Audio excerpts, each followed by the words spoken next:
বিশ্বনাথৰ পূজা মণ্ডপত অগতানুগতিক দৃশ্য।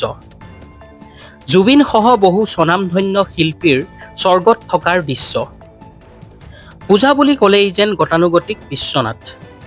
জুবিন গাৰ্গৰ মৃত্যুৰ পিছত সামাজিক মাধ্যমত ভাইৰেল হৈছিল এটা কবিতা। জুবিনক স্বৰ্গত কিদৰে আদৰিবলৈ সাজু হৈছিল সেই বিষয়ে লৈ লিখিছিল এটা কবিতা। সেই কবিতাৰে যেন আজি প্ৰতিফলন ঘটিল বিশ্বনাথত।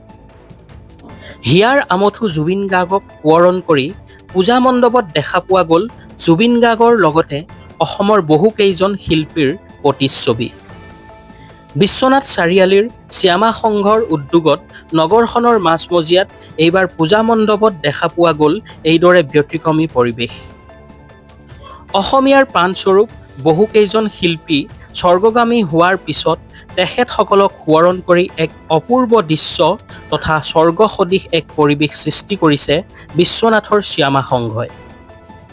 ৰূপকোঁৱৰ জ্যোতিপ্ৰসাদ আগৰৱালা, কলাগুৰু বিষ্ণুপ্ৰসাদ ৰাভা, সুধাকণ্ঠ ডক্টৰ ভূপেন হাজৰিকা, জাতীয়তাবাদী শিল্পী ৰাজীৱ শদিয়া, ভিতালী দাস আৰু জুবিনৰ মৰমৰ ভগ্নী জংকী বৰঠাকুৰৰ লগতে হিয়াৰ আমঠু জুবিন গাৰ্গৰ কাট আউট সুন্দৰকৈ সজাই তুলিছে শ্যামা সংঘই। বৰ্তমান এই দৃশ্যই সকলোৰে দৃষ্টি আকৰ্ষণ কৰিবলৈ সক্ষম হৈছে।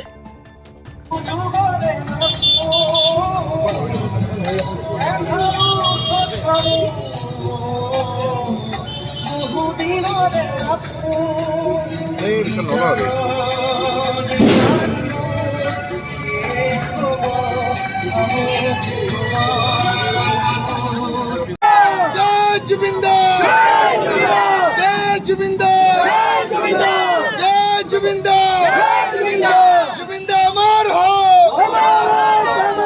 Jubinder Amar ho!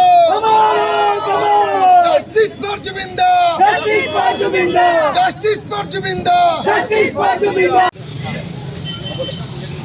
রেডি আছো দিছি উপর লিখে দিছি ভালো আছে ভিডিও না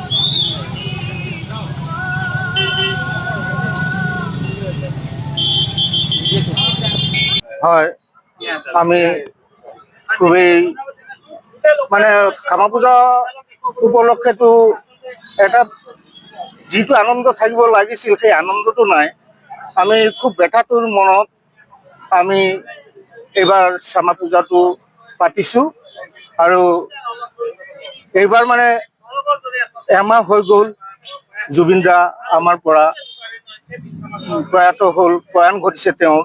তেওঁৰ বিয়োগত আমি আমাৰ সমিতিৰ চবেই খুবেই দুখ পাইছোঁ আৰু এতিয়ালৈকে জুবিন দাৰ জাষ্টিছ পোৱা নাই। সেইকাৰণে আমি এটা ট্ৰেণ্ড আমি চাব আমাৰ ড্ৰেছত আমি জাষ্টিছ ফৰ জুবিন গাৰ্গ লিখা আছে আৰু এটা কবিতাৰ আলম লৈ এতিয়া সৰগত কেৱল মায়াবিনী চলিব সেইটোৰ আলম লৈ আমি এই ডেকৰেশ্যনটো কৰিছোঁ। আমি ইয়াৰ মাধ্যমে আমি জুবিন দাক শ্ৰদ্ধাঞ্জলি জ্ঞাপন কৰিছোঁ। এমাহ হৈছে আৰু কালী পূজা আগতেতো উলহ-মালহে পালন কৰা হয়, কিন্তু জুবিন দাবিহীন কালী পূজাটো এইবাৰ আমি এনেদৰে পালন কৰিবলৈ লৈছে শ্যাম সংঘই।